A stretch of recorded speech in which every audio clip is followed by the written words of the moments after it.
Hey guys, Dan McGrath Ballarat here, bringing you the weekly wrap this week. Let's call it the office wrap. It's not really the market wrap. We'll talk about the results later, but we've got a lot of personal milestones here to talk about first and foremost.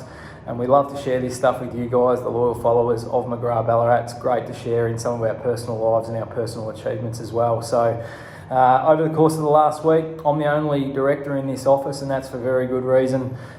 We had two little additions to the McGrath Ballarat family over the course of the last week.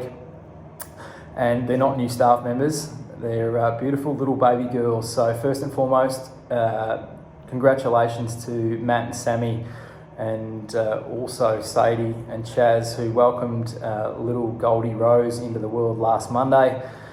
And then Sean and Jack followed suit, perhaps 3.5 weeks earlier than it was all supposed to happen, and welcomed little Elka May into the world last Friday morning in the end, I think it was. So what was supposed to be maybe a 4-week gap between these babies ended up being about 4 days.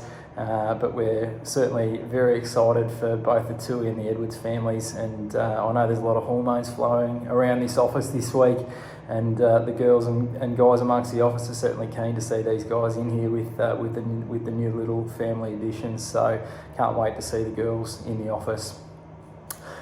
Week of first this week as well. So Matt, Sean, and myself all had our children, children of ours, having their first days of prep this week. So Jess and myself, Lila, was off to St Francis Xavier, so was Byron for Sean and Jack, and Matt and Sammy's little Sadie had her first day at Emmaus this week.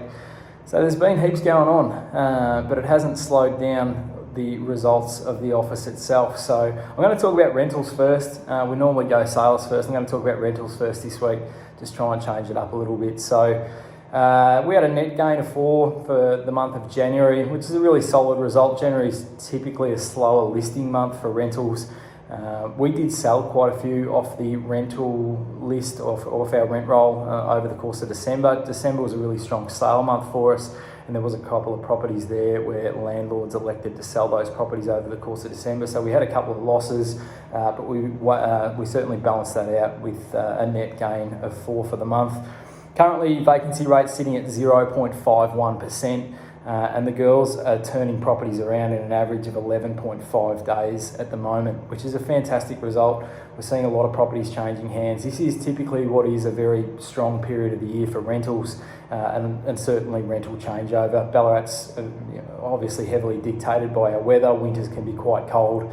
People generally prefer to move, especially in the rental market in summer. And that's why we see a lot of changeover over this period, and 11.5 days on market at the moment is an extremely good result. We got wind of the regulation changes in property management this week, which will take effect on the 29th of March 2021.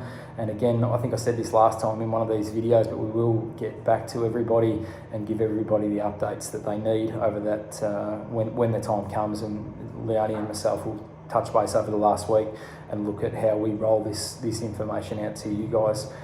But have a bit of a hunt around. It is worth reading and trying to educate yourself on as much as you possibly can. Let's move on to sales. Massive month for January. It rivaled one of our better sales months ever in terms of unconditional sales. And that was off the back of a really strong selling month in December. So we had a real rush for those 24 days of December that we really we get to work in, which is that period between obviously the 1st and the Christmas Eve. And then typically that last week of December is always a little bit slower. We had a massive selling month, a lot of properties going under contract. All those properties then fell unconditional over the course of January. So it was a great month for us.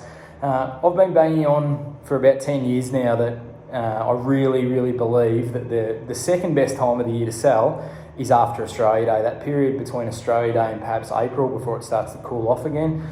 People always ask when's the best time to sell, and there's no doubt about it. Ballarat being, like I said earlier, typically a cooler climate in winter, and everything always looks at its absolute best in spring. So for those people who like to put a lot of effort into bringing their homes to the market in order to achieve the very best result, spring is a great time to sell. The counter there is that obviously in spring there's a lot of competition. I always tell people that the very next best time of the year to sell is the period after Australia Day. And that's the period that we're in right now. And when you combine that with the activity in our market at present, it's one of the best times to sell that I've experienced in my real estate career. So if you are considering maybe weighing up your options at the moment, if you're looking at maybe whether you do something now, whether you do something in a few months' time, now's the time. I can tell you that right now. We're experiencing a lot of phone calls at the moment from buyers. It's really started to ramp up. The buyers are ringing us and saying, can you please let us know if this sort of property comes to the market, because they're incredibly frustrated. There is a lack of stock out there, and they're finding that when these properties come to the market, they're competing with the masses. So for you guys thinking about listing your homes for sale, that's a great position to be in as a vendor, because you'll get strong competition on your property, which generally leads to the very, very, very best result that you could possibly achieve. So plenty of those phone calls coming in over the course of the last week. Heaps of other exciting news coming up over the course of the next month, and we'll fill you in on those details as they come to hand. But we've got a lot in the pipeline here that we're working on in the background, and we look forward to bringing you that information, like I said, when we can over the course of the next month. Guys, have a great week. I hope that the weather stays, well, hopefully we get a little bit more of an extended summer. It's been a bit patchy over the course of January, but it'd be nice to get a few more of those sunny days in there, and hopefully a few more 30 plus days where we can take the kids to the pool.